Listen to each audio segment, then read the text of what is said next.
Madam Speaker, I have a few questions for my colleagues. What if our foreign policy of the past century is deeply flawed and has not served our national security interests? What if we wake up one day and realize that the terrorist threat is a predictable consequence of our meddling in the affairs of others and has nothing to do with us being free and prosperous? What if propping up repressive regimes in the Middle East endangers both the United States and Israel? What if occupying countries like Iraq and Afghanistan and bombing Pakistan is directly related to the hatred directed toward us? What if someday it dawns on us that losing over 5,000 American military personnel in the Middle East since 9/11 is not a fair trade-off for the loss of nearly 3,000 American citizens, no matter how many Iraqi, Pakistani, and Afghan people are killed or displaced? What if we finally decide that torture, even if called enhanced interrogation technique, is self-destructive and produces no useful information, and that contracting it out to a third world nation is just as evil? What if it is finally realized that war and military spending is always destructive to the economy? What if all wartime spending is paid for through the deceitful and evil process of inflating and borrowing? What if we finally see that wartime conditions always undermine personal liberty? What if conservatives who preach small government wake up and realize that our interventionist foreign policy provides the greatest incentive to expand the government? What if conservatives understood once again that their only logical position is to reject military intervention and managing an empire throughout the world? What if the American people woke up and understood that the official reasons for going to war are almost always based on lies and promoted by war propaganda in order to serve special interests? What if we as a nation came to realize that the quest for empire eventually destroys all great nations? What if Obama has no intention of leaving Iraq? What if a military draft is being planned for the wars that will spread if our foreign policy is not changed? What if the American people learn the truth, that our foreign policy has nothing to do with national security, that it never changes from one administration to the next? What if war and preparation for war is a racket serving the special interests? What if President Obama is completely wrong about Afghanistan and turns out worse than Iraq and Vietnam put together? What if Christianity actually teaches peace and not preventive wars of aggression? What if diplomacy is found to be superior to bombs and bribes in protecting America? What happens if my concerns are completely unfounded? Nothing. But what happens if my concerns are justified and ignored? Nothing good. And I yield back the balance of my time.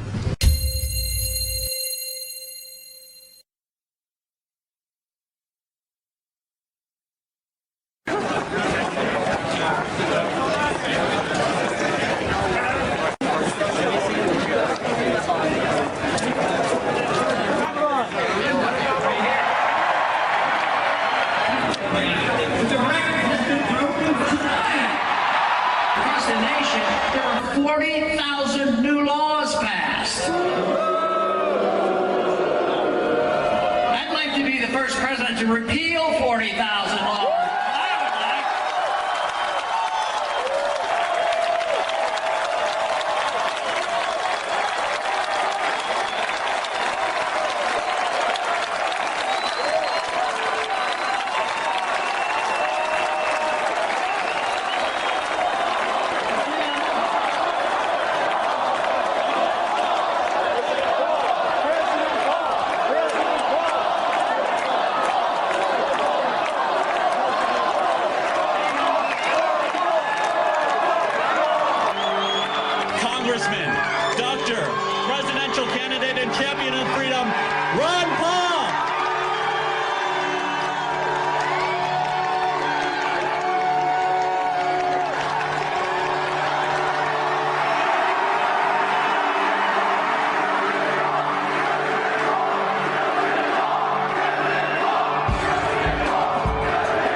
The football stadium seats about 80,000 people. Only problem, Romney had about 1,000 people in the crowd, making the event look like a total flop. I guess we had a hard time finding a large enough place to meet, and this certainly is.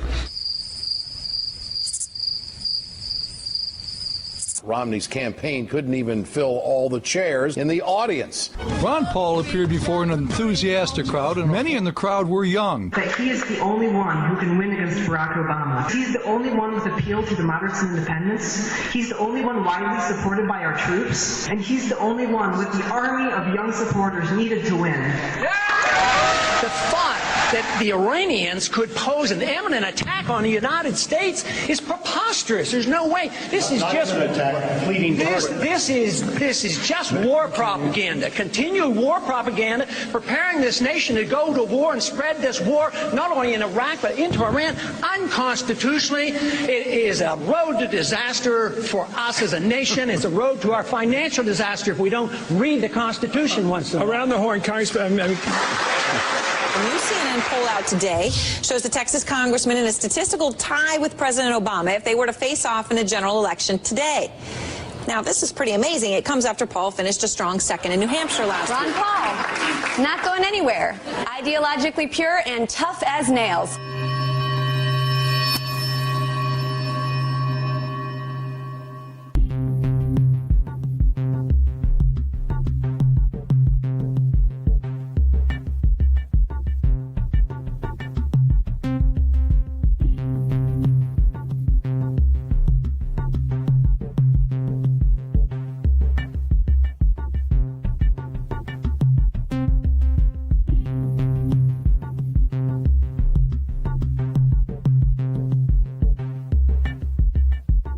You know, some Republicans out there have been saying that Ron Paul would be very dangerous for this country because he wants to bring troops like you back from your post from all over the world.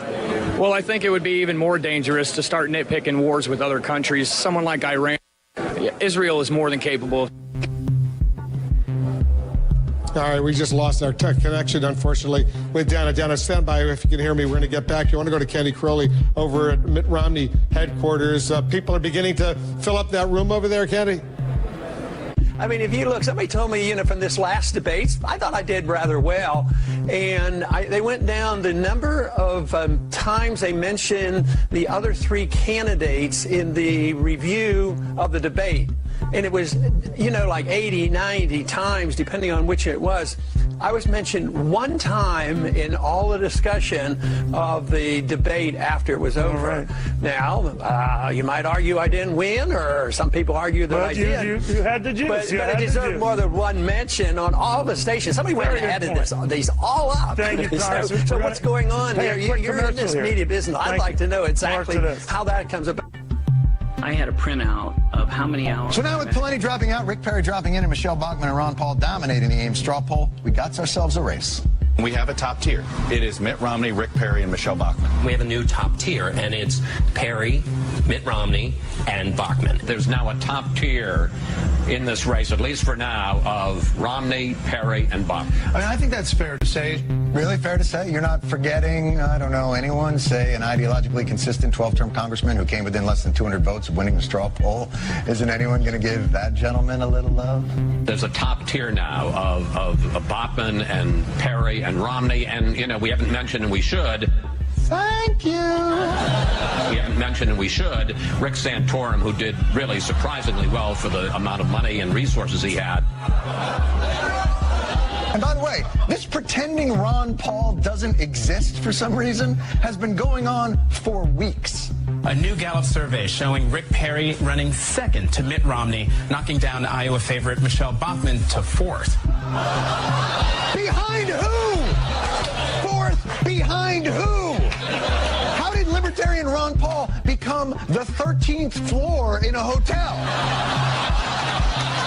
Why? What's wrong with... He is Tea Party patient zero. All that small government grassroots business, he planted that grass. These other folks, they're just moral majorities in a tri-cornered hat. Ron Paul's the real deal, and Fox News should love this guy. And even when the media does remember remember Ron Paul. It's only to reassure themselves how there's no need to remember Ron Paul. Right now, live, right next to the bus behind us, Ron Paul is speaking. And 7 of the candidates are here today. We have live pictures of Ron Paul, but you know what? We're talking about Sarah Palin. We're talking about Rick Perry, the two people not in the race yet, Drew. And guess what, Paul? If you get video of Sarah Palin or get a soundbite from her, bring that back to us. You can hold the Ron Paul stuff.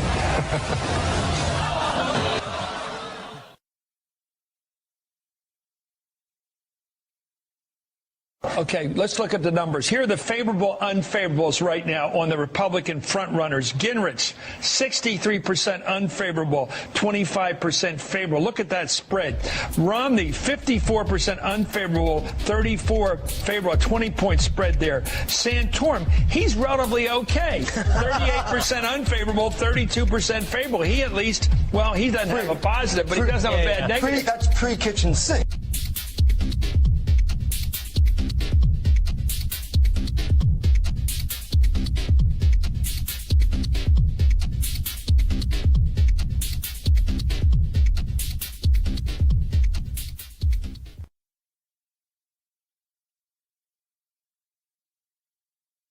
Move on. Let's take another question. Congressman, I'll bring you in on this one. Let's take a question now from social media. Question.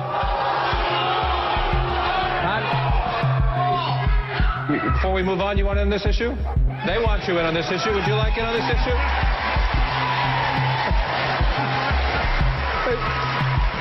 John, once again, it's a medical subject, and I'm a doctor, you know.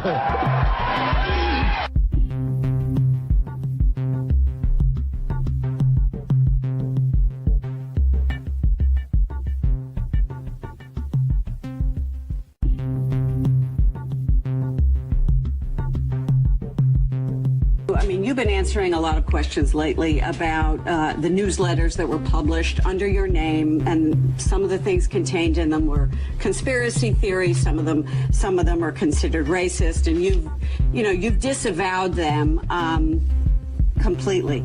But they were called the Ron Paul Report. And did you read them at all when they were published during those years? Did you ever sort of take a look at it and say, you know what, this isn't what I stand for? Not all the time. But you did read them? Not all the time. Well, on occasion, yes. And did you ever object when you read them? Well, you know, we talked about this twice yesterday at CNN. Why don't you go back and look at what I said yesterday on CNN and what I've said for 20-some years. Is 22 years ago. I didn't write them. I disavow them. That's it. I never read that stuff. I've never read it. I was probably aware of it 10 years after it was written. And it's been going on 20 years that people have pestered me about this, and CNN does it every single time. So when are you going to wear yourself out? When you say it's no, but when are you going to do that? Is it legitimate? I mean, is it a legitimate question to ask that something went out and when you get your name? And when you get the answer, it's legitimate that you sort of take the answers I give. You know what? The answer is, I didn't write them. I didn't read them at the time, and I disavow them. That is the answer. Well, it's just a question. I mean, it's legitimate. It's legitimate. These things are pretty incendiary. You know, because of people like you. No. Come on. Some of the stuff was very incendiary, and saying that in 1993 the Israelis were responsible for the bombing of the World Trade Center, that kind of stuff. So, goodbye. All right. Thank you, Congressman. I appreciate your answer. Appreciate your answering the questions, and you understand it's our job to answer. Thank you.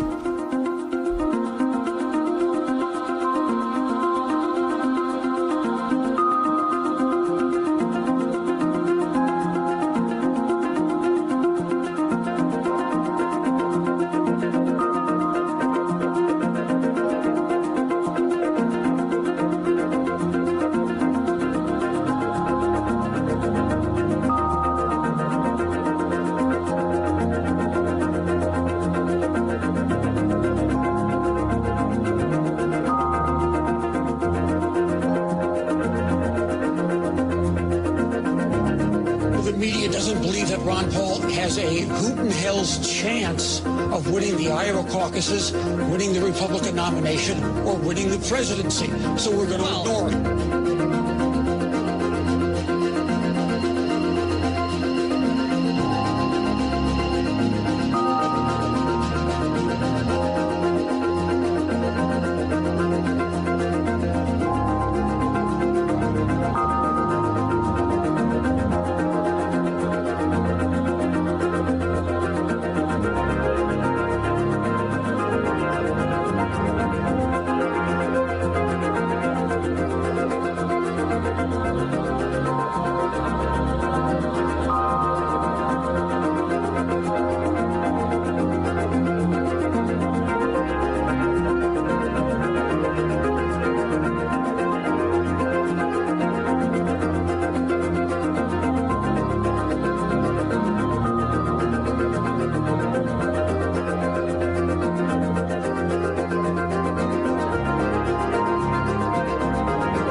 was in second. Well, you know why? Ron Paul.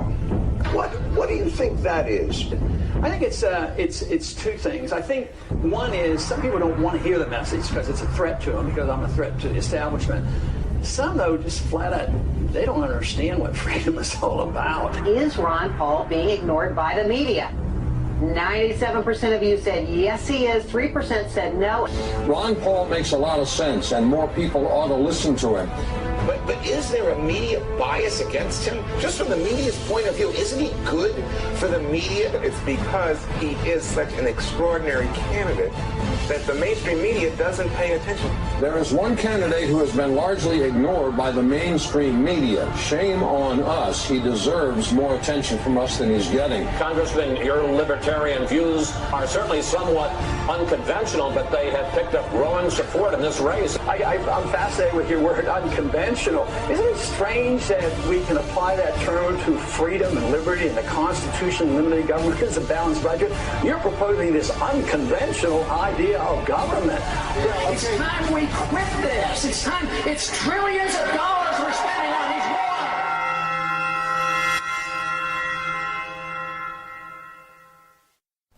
Another question. Mr. Paul, why is the media ignoring you to the extent to not mention you at number 2 in the poll? They mentioned number 1 and 3. Why? Good question. I don't know if I have the answer, because we have to ask those who do those kind of things. I believe personally that I am gaining recognition in the campaign, and it's a threat to a lot of people. It's a threat to the military-industrial complex. It's a threat to the bankers, the big corporations who get all the benefit. It's a threat to the people who preach that we have to be in the world and be in all these countries. So I think it's big banks, big money, big corporations, and the people who want to be the warmongers. If our views, keep growing in popularity as they are, it's a real threat to the establishment. So the establishment is well protected in many of those individuals that control the 5 major networks. Well, it seems the mass media has officially given up on one Republican presidential candidate, Ron Paul, who has consistently attracted a very passionate and dedicated following, reportedly has had only one embedded reporter throughout the entire campaign.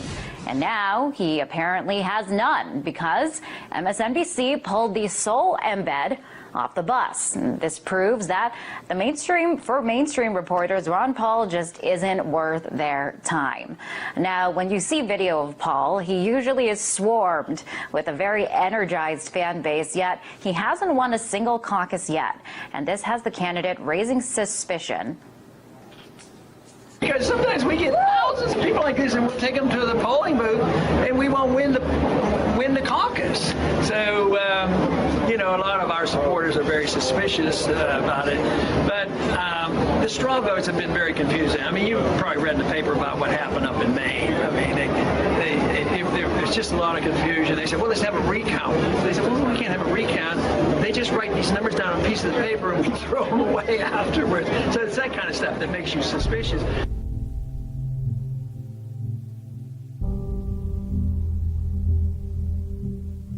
Tonight, Maine's Republican Party announced Mitt Romney as the winner of their caucuses. That winner is Mitt Romney.